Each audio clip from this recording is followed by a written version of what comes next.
Class 6 में एक chapter है लघुत्तम समापवर्तक और महत्तम समापवर्तक। इस चैप्टर्स में हमने इसके पहले अपवर्तक सीखा, अपवर्त सीखा और किसी भी दिए गए संख्या का अपवर्तक और अपवर्त कैसे लिखते हैं भी सीख लिया। उसके सीखने के बाद हमने ये सीखा भाज्य संख्याएं क्या होती हैं और अभाज्य संख्याएं क्या होती हैं, और इस पर आधारित बहुत सारे अभ्यास हम लोगों ने सॉल्व किए, बहुत सारे क्वेश्चन को सॉल्व किए। इसी क्रम में इस एक्सरसाइज का इस अभ्यास का जो अगला टॉपिक है महत्तम समापवर्तक, क्योंकि इस चैप्टर का नाम ही है लघुत्तम समापवर्तक एवं महत्तम समापवर्तक। तो अभी तक हम लोगों ने महत्तम समापवर्तक या लघुत्तम समापवर्तक का कॉन्सेप्ट नहीं सीखा। इसको सीखने के लिए सबसे पहले हम लोग महत्तम समापवर्तक को सीखेंगे, उसके बाद हम लोग लघुत्तम समापवर्तक को सीखेंगे। महत्तम समापवर्तक है क्या, जिसे हम लोग अंग्रेजी में कहते हैं हाईएस्ट कॉमन फैक्टर। महत्तम समापवर्तक अपवर्तक से बना है समापवर्तक। अपवर्तक पढ़ा था, किसी संख्या का अपवर्तक क्या होता था?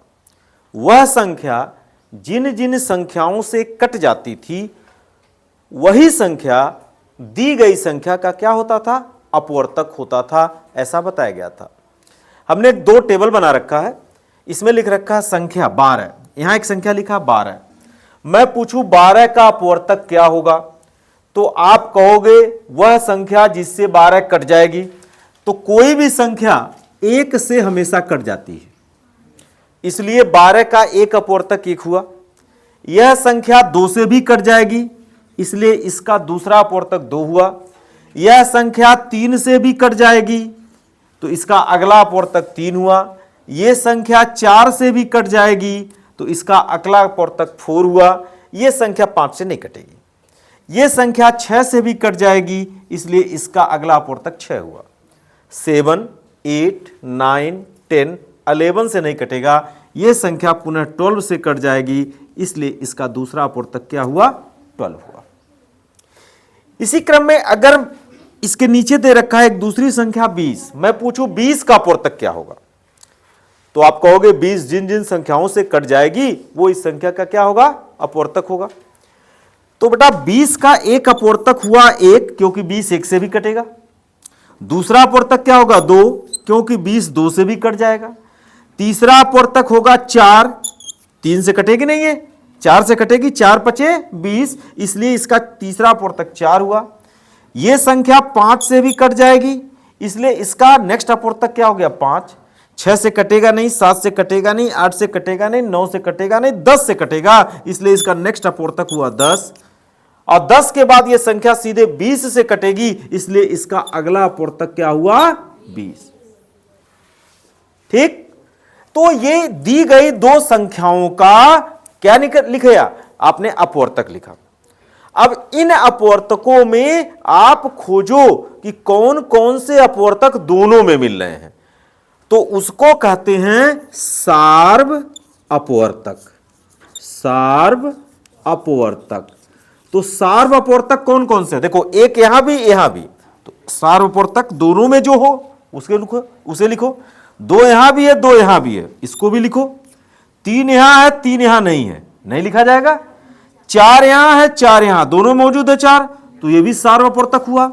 5 यहां मगर यहां नहीं, 6 यहां मगर यहां नहीं, 12 यहां मगर यहां नहीं, 10 यहां मगर ऊपर नहीं, 20 यहां मगर ऊपर नहीं, तो ये हो गए इसके सार्व अपवर्तक। हुए कि नहीं हुए? अब इसमें जैसा नाम है महत्तम, महत्तम माने सबसे बड़ा, बड़ा से बड़ा। इन सारे अपवर्तक में 3 अपवर्तक आपके निकले, 1, 2 और 4, 3 अपवर्तक निकले कि नहीं निकले? इन तीनों अपवर्तक में सबसे बड़ा अपवर्तक कौन से है? सबसे बड़ा अपवर्तक या सार्व अपवर्तक लिख लो, सार्व अपवर्तक। वह है क्या? 4। तो जो सबसे बड़ा अपवर्तक होगा वही होगा महत्तम समापवर्तक। जो सबसे बड़ा होगा वह इन दोनों संख्याओं का क्या होगा? महत्तम समापवर्तक। इसी तरह से एक अगला टेबल बना रखा हूं। इस टेबल में 3 संख्या दिया है, 16, 48 और 64। इसी आधार पर अगर हम लोग इसके अपवर्तक लिखें तो 16 का पहला अपवर्तक 1, 16 2 से भी कटेगा, 16 4 से कटेगा, 16 5 से नहीं कटेगा, 6 से नहीं कटेगा, 7 से नहीं कटेगा, 16 8 से कटेगा, 9 से नहीं, 10 से नहीं, 11 से नहीं, 12 से नहीं, 13 से नहीं, 14 से नहीं, 15 से नहीं, लेकिन 16 से कटेगा। फिर देखो अगली संख्या क्या है, 48। 48 किससे कटेगा, 1 से। ये किससे कटेगा, 2 से। ये किससे कटेगा, 3 से। ये किससे कटेगा, 4 से। ये किससे कटेगा, 6 से कटेगा, 6 से कटेगा, 7 से कटेगा नहीं, 8 से, 9 से, 10 से, 11 से, 12 से, तो 12 भी इसका अपवर्तक हो गया, 13 से, 14 से, 15 से, 16 से, 16 भी इसका अपवर्तक हो गया, 17, 18, 19, 20, 21, 22, 23, 24 से कटेगा। और 24 के बाद इसका अगला अपवर्तक मिलेगा 48। मिलेगा नहीं मिलेगा, तो इसके बहुत सारे अपवर्तक हो गए। अब 64 के अपवर्तक खोजो। 64 किससे कटेगा, 2 से, 3 से नहीं कटेगा, 4 से, 5 से, 6 से, 6 से कैसे कटेगा, 7, 8, 8 से कटेगा, 9 से नहीं कटेगा, 10 से नहीं कटेगा, 11 से नहीं कटेगा, 12 से कटेगा, नहीं कटेगा, 13, 14, 15, 16, 16 से कटा, 17, 18, 19, 20, 21, 22, 23, 24, 24 से 25, 26 किससे कटेगा, 27, 28, 29, 30 किसी से कटेगा, 32 से, हाँ गुड, 32 से। और 32 के बाद किससे कटेगा, 64 से। तो इसके इतने अपवर्तक हुए। अब इसमें बताओ सार्व अपवर्तक कौन कौन से हैं, बताओ सार्व अपवर्तक। सार्व अपवर्तक बताओ कौन कौन से होंगे। एक सब में है, 1 को लिखे। 2 सब में है, 2 को लिखा। 3 यहां है, यहां नहीं, 3 छोड़ दो। 4 यहां, यहां, यहां, 4 तीनों में है, 4 लिख लो। 5 नहीं, 6 ऊपर में नहीं, 7 में, 8 तीनों में है, 8 तीनों में है, 4 तीनों में है, 2 तीनों में है, 1 तीनों में है, तो 1 क्या हो गया, 8। 16 यहां, 16 यहां, 16 यहां, 16 भी क्या है, तीनों में है। अब तीनों में कोई सार्व अपवर्तक नहीं है। इसमें सबसे बड़ा अपवर्तक कौन सा है, सबसे बड़ा अपवर्तक, सबसे बड़ा अपवर्तक क्या है, 16। और जो सबसे बड़ा अपवर्तक होता है वही क्या होता है, महत्तम समापवर्तक। तो पता चल गया महत्तम समापवर्तक कैसे होता है। अच्छा, तो ये तो हो गया एक तरीका जिसमें हम लोगों ने किसी दी गई संख्या का महत्तम समापवर्तक निकाला, महत्तम समापवर्तक निकाला, जिसमें पहला मेथड था अपवर्तक द्वारा, अपवर्तक द्वारा। पहला मेथड क्या था, अपवर्तक द्वारा किसी दी गई संख्या का महत्तम समापवर्तक निकाला गया अपवर्तक के द्वारा। अब हमको एक दूसरा मेथड खोजना है कि क्या इससे कोई और आसान तरीका है जिससे दी गई संख्याओं का महत्तम समापवर्तक ज्ञात किया जा सके। तो हम लोग क्या करते हैं, यहां पर आते हैं, इस 12 का खंड करते हैं। 12 को क्या करते हैं, अभाज्य गुणनखंड ज्ञात करते हैं। तो 12 का अभाज्य गुणनखंड ज्ञात करोगे तो कैसे लिखोगे? हमने कहा 12 का अभाज्य गुणनखंड ज्ञात करो, तो कैसे लिखोगे बताओ? 12 को तोड़ोगे, 12 किससे कटेगा? 2 छके 12, 2 तिया 6, 3 एकाम 3। तो 12 का ये हो गया। और फिर क्या था? 20, 20 को तोड़ो, 20 किससे कटेगा? 2 दहियाम 20 और 2 पंजे और 5 एकाम 5। दो संख्याएं थी, दोनों का भाग विधि से हमने क्या निकाला? अभाज्य गुणनखंड निकाला। निकाला कि नहीं निकाला? अब बच्चों हम लोग यहां पे क्या लिख सकते हैं? 12 को लिख सकते हैं 2 गुणे 2 गुणे 3 गुणे 1, 2 गुणे 2 गुणे 3 गुणे 1। और 20 को क्या लिख सकते हैं? 2 गुणे 2 गुणे 5 गुणे 1, 2 गुणे 2 गुणे 5 गुणे 1। तो देखो बेटा, इन दोनों में कौन है सार्व? ये सार्व है, दोनों में है ना। इसको एक बार बाहर कर लो। यहां पर भी दोनों में है कि नहीं? इसको भी बाहर कर लो। यहां 3 मगर यहां नहीं, और यहां 5 मगर ऊपर नहीं। यहां 1 और 1 दोनों है, इसको भी कॉमन कर लो। ये कितना होगा बेटा? इनका गुणा करोगे, 2 का गुणा 2 में करोगे, कितना होगा? 4। आप क्या महत्तम समापवर्तक निकाले थे? 4 निकाले थे कि नहीं निकाले थे? और यहां भी 4 आया कि नहीं 4 आया? यही संख्या हो गई महत्तम समापवर्तक। तो यह जो महत्तम समापवर्तक तरीका था, कैसे निकाले? गुणनखंड द्वारा। निकाले कि नहीं निकाले? इसी तरह से अगर हम इन 3 दी गई संख्याओं का महत्तम समापवर्तक निकालने का प्रयास करें तो देखो क्या आता है। तो हम लोग 16 का खंड करेंगे। 16 किससे कटेगा? 2 से, 2 अठे, 2 चौक, 2 दूना, 2 एकाम 2। अगला संख्या क्या है? 48। 48 को काटो, 2 दूना 4, 2 चौक 8, 2 बरहिया में, 2 छक्के 12, 2 तिया 6, 3 एकाम 3।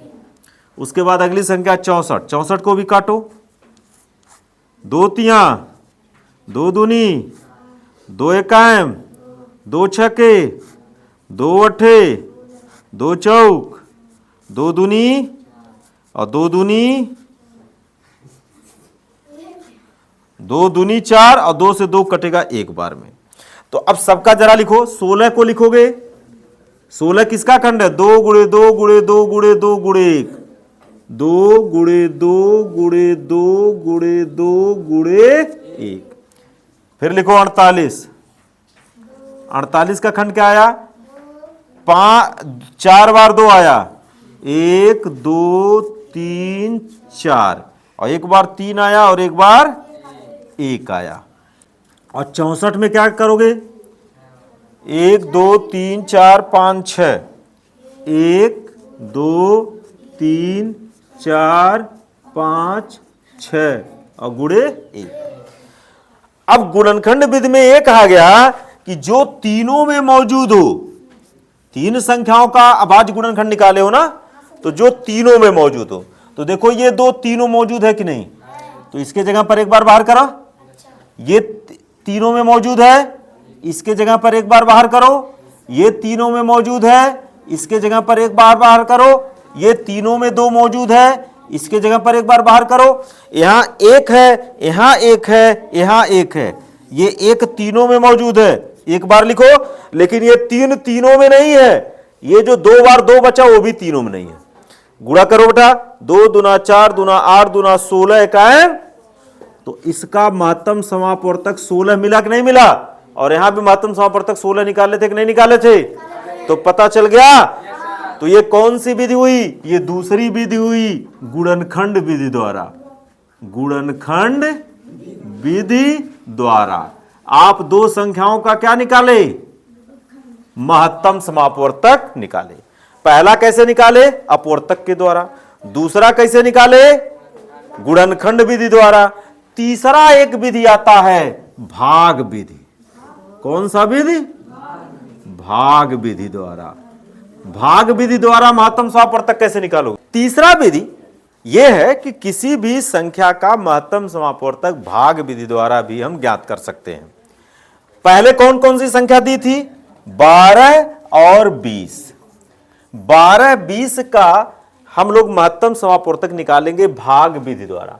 तो भाग विधि द्वारा कैसे निकालते हैं? इसमें सबसे छोटी कौन है? बड़ा वाला 20 है। तो हम लोग क्या करेंगे? 12 से 20 में भाग दे देंगे। जब 12 से 20 में भाग देंगे तो लिखेंगे 12 कायम, 20 में से 12 चला जाएगा 8। ये बचा ना? अब हमारा काम क्या है? इस 8 से पहले जिसमें भाग दिए थे, किससे भाग दिए थे? 12 से। इस 8 से 12 में भाग दो। 8 है कायम, 12 में से 8 जाएगा, कितना होगा? यहां शेष 0 नहीं हुआ ना? अब क्या करो? जिससे भाग दिए थे उसको 4 से भाग दो। 4 दूना, ये कट गया। जैसे ही कट जाएगा तो काटने वाले भाई साहब कौन थे? 4। यही हो गया महत्तम समापवर्तक। कितना हो गया? तो बताओ, यहां भी महत्तम समापवर्तक 4 आया तक नहीं आया था? अब से तीसरा ग्रुप क्या था संख्याओं का? 16 था, 48 था, 64 था। यहां पे 3 संख्याएं दी हैं, दिए कि नहीं दिए हैं? और हमें तीनों का महत्तम समापवर्तक भाग विधि के द्वारा ज्ञात करना। कैसे ज्ञात हुआ? सबसे छोटी संख्या, उसके बाद तो सबसे पहले हम लोग क्या करेंगे? 2 संख्याओं का भाग देंगे। तो 48 में 16 से भाग देंगे तो क्या हो जाएगा? 16 तिया, शेषफल कितना हो गया? तो बेटा 16 और 48 का महत्तम समापवर्तक क्या हो गया? महत्तम समापवर्तक 16 तथा 48 का किसने भाग दिया? तो महत्तम समापवर्तक किनका हो गया? 16। अभी क्या है? आपने तो 2 का महत्तम समापवर्तक निकाला। अब इस महत्तम समापवर्तक का जो तीसरी संख्या बची थी उसके साथ महत्तम समापवर्तक निकालो। ठीक है? पुनः हमें क्या करना होगा? 16 तथा 64 का जो महत्तम आपने निकाला,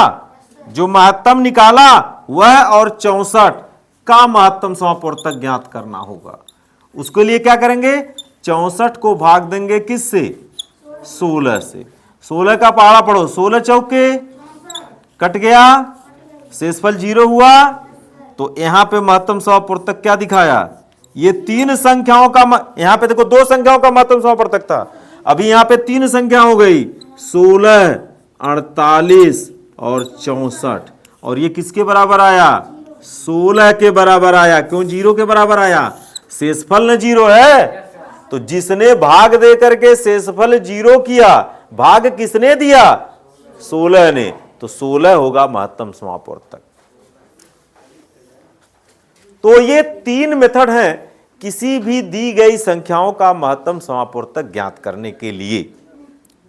तो आइए एक एक एग्जाम्पल और देखते हैं। देखो, ये 3 संख्याएं दी गई हैं, 120, 144 और 204। इसका निकालना है महत्तम समापवर्तक। अब महत्तम समापवर्तक निकालने की 3 विधियां हैं, जिसमें सबसे पहली विधि है अपवर्तक विधि, दूसरी विधि है गुणनखंड विधि और तीसरी विधि है भाग विधि। तो चलो सबसे पहले हम लोग बीच वाली विधि से निकालते हैं इन तीनों संख्याओं का गुणनखंड। तो बीच वाली विधि में क्या करना होता है? सबसे पहले 120 के अभाज्य गुणनखंड खोजने होते हैं। इसका अभाज्य गुणनखंड कैसे बनेगा? किससे कटेगा ये संख्या? 2 से। 2 छके 12, 2 सुनाए 0। फिर 2 से कटेगा, 2 तिसाही में 60। फिर 2 से कटेगा 30, 2 15 में 30, फिर 3 से कटेगा 3 पचे 15, फिर 5 से कटेगा 5 एकाएम 5। पुनः 144 के खंड बनाइए। 144 का खंड बनाइएगा तो क्या लिखिएगा? 2 सते 14, 2 दूनी 4, फिर 2 तिया 6, 2 छक्के 12, फिर 2 18 36, 2 नवा 18, 3 त्रिका 9, फिर 3 से 3 कटा एक बार में। इसी तरह से हम लोग 204 का बनाएंगे खंड। 204 का खंड बनाए, 2 एकाएम 2, 2 सुनाए 0, 2 दूनी 4, फिर 2 से काटेंगे 2 पंजे, 2 एकाएम, फिर काटेंगे 3 एकाएम, 3 सते, और 17 से 17 कटेगा 17 एकाएम 17। तीनों संख्याओं के अभाज्य गुणनखंड ज्ञात हो गए। तो जब हमें इनका महत्तम समापवर्तक लिखना होगा तो उसको लिखने के लिए पहले सारे गुणनखंड को इस तरह से लिखेंगे, 3 बार 2, 2 बार 2 गुणे 2 गुणे 2, 2 गुणे 2 गुणे 2, फिर आया 1 बार 3, 1 बार 5 और 1, 3 गुणे 5 गुणे 1। अब हम 144 का लिखते हैं अभाज्य गुणनखंड। 144 का लिखेंगे तो 4 बार आया है 2, 1 2 3 4, और 2 बार आया है 3, और 1 बार आया है 1, और इसके बाद है 204। 204 का खंड करें किए हैं तो हुआ है 2 गुणे 2 गुणे 3 गुणे 17। महत्तम समापवर्तक के लिए हमने क्या बताया था? वह गुणनखंड, वह अभाज्य गुणनखंड जो सब में मौजूद हो। तो बेटा देखो 3 सब 2, ये जो 2 आया तीनों में मौजूद है, इसलिए महत्तम समापवर्तक के रूप में 2 बाहर आएगा। फिर देखो ये भी 2 तीनों में मौजूद है तो ये भी बाहर आया। यहां 2, यहां 2, यहां नहीं मौजूद, छोड़ देंगे। यहां 3, यहां 3, यहां 3, ये देखो 3 तीनों मौजूद है कि नहीं है? तो 1 बार 3 भी बाहर आया। अच्छा, यहां 1 नहीं लिखा, 17 का गुणा 1, यहां 5, यहां नहीं, यहां नहीं, 1 1 1, ये तीनों में मौजूद है कि नहीं है? तो हो गया गुणे 1। तो कितना हो गया? 2 दूनी 4 तिया 12, और 12 कायम, तो दोनों का जो महत्तम समापवर्तक हो गया 12 हो गया। अगर हम इसी को भाग विधि से निकालने की कोशिश करें तो सबसे पहले 144 को 120 से भाग देंगे। तो 144 को 120 से भाग देंगे तो कितनी बार जाएगा? एक बार में गया, तो 4 में से 0 जाएगा 4, 4 में से 2 चला जाएगा 0। क्या शेषफल 0 आया? नहीं। तो हम लोग क्या करेंगे? इस 24 से 120 में भाग देंगे, जिससे भाग दिया उसको भी भाग दो। मेरी बात समझे? तो 24 से जब भाग देंगे तो 24 का पहाड़ा पढ़ो, 24 दूना 48, और 24 चौका 96, और 24 पच्चे 24 पच्चे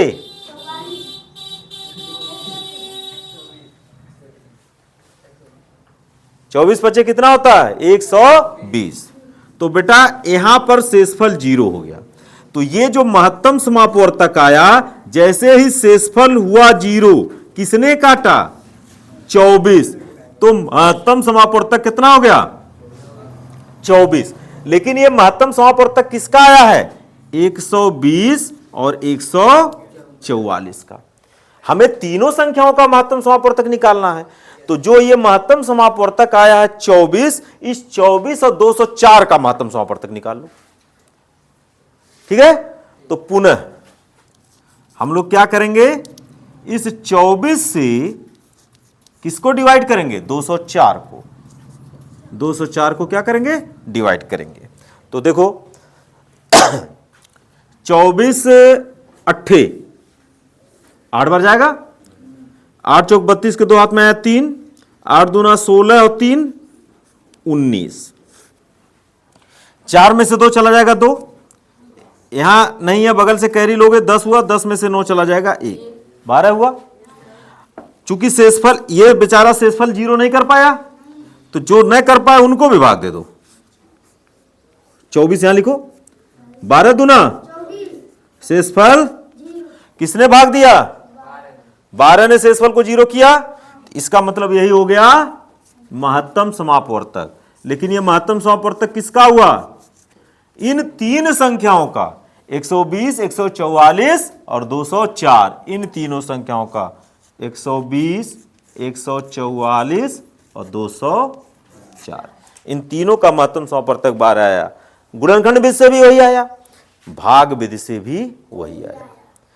अगर अपवर्तक विधि से निकालोगे तो इससे भी आप कर सकते हो।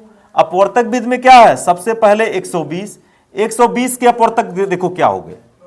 सबसे पहले ये 1 से कटेगा, 2 से कटेगा, 3 से कटेगा, 4 से कटेगा, 5 से कटेगा, 6 से कटेगा, 8 से। क्यों बात होती रहती है भाई? 8 से कटेगा, 8 एकाएम 8, 4 शून्य, 8 पचे 40, 8 से भी कटेगा, 9 से नहीं कटेगा, 10 से कटेगा, 11 से कटेगा, 12 से कटेगा, 13 से कटेगा, 13 से कहां कटेगा, 11 से कहां कटेगा? बस अब हाँ हाँ करते जाते हो। 14 से नहीं कटेगा, 15 से कटेगा, 15 से कटेगा, 16 से, 17 से कटेगा, 18 से नहीं कटेगा, फिर 20 से कटेगा। चलो भाई 20 लिख दो। 20 के बाद किससे कटेगा? 24 से भी कटेगा। 24 से कट जाएगा। 24 बच्चे, गुड। 24 से, और 25 से कटेगा। पूरा पूरा कटना चाहिए। हाँ, 30 से कटेगा, 30। और किससे कटेगा? 30 के बाद सीधे 40 से कटेगा, और 40 के बाद सीधे संख्या किससे कटेगी? 60 से, और 60 के बाद किससे कटेगा? 120 से। इतने इसके अपवर्तक हुए। चलो आते हैं 144 के अपवर्तक खोजते हैं। 144 का अपवर्तक 1 हुआ, 2 हुआ, 3 हुआ, 4 हुआ, 5, 6 दूना 12, 6 भी हो गया, 7 नहीं होगा, 8 एकाएम 8 और 6, 8 भी होगा, 9, 10, 11, 12 नहीं होगा, 13, 14, 16, 9, 144, 16 होगा, 18 भी होगा। 18 से कितनी बार में जाता है? हाँ, 19, 20 नहीं होगा, 21 नहीं होगा, 22, 23, 24 में आएगा, बिल्कुल आएगा, 24। चलो और किससे कटेगा? और 144। और भी बीच में देखो कटेगा कि नहीं कटेगा। उसके बाद देखो 204। 204 किससे कटेगा? 1 से, 2 से, 3 से भी कटेगा, 4 पच्चे 20, 4 एकाएम 4, 4 से भी कटेगा, 5 से नहीं कटेगा, 6 3 18, 6 से भी कटेगा, 7 8 9 10 11 12।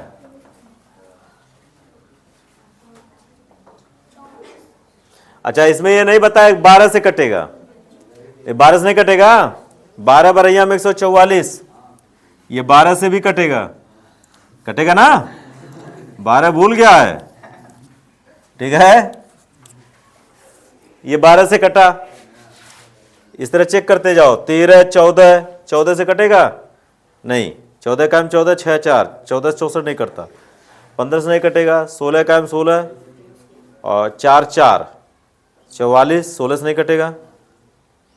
17 18 से नहीं कटेगा।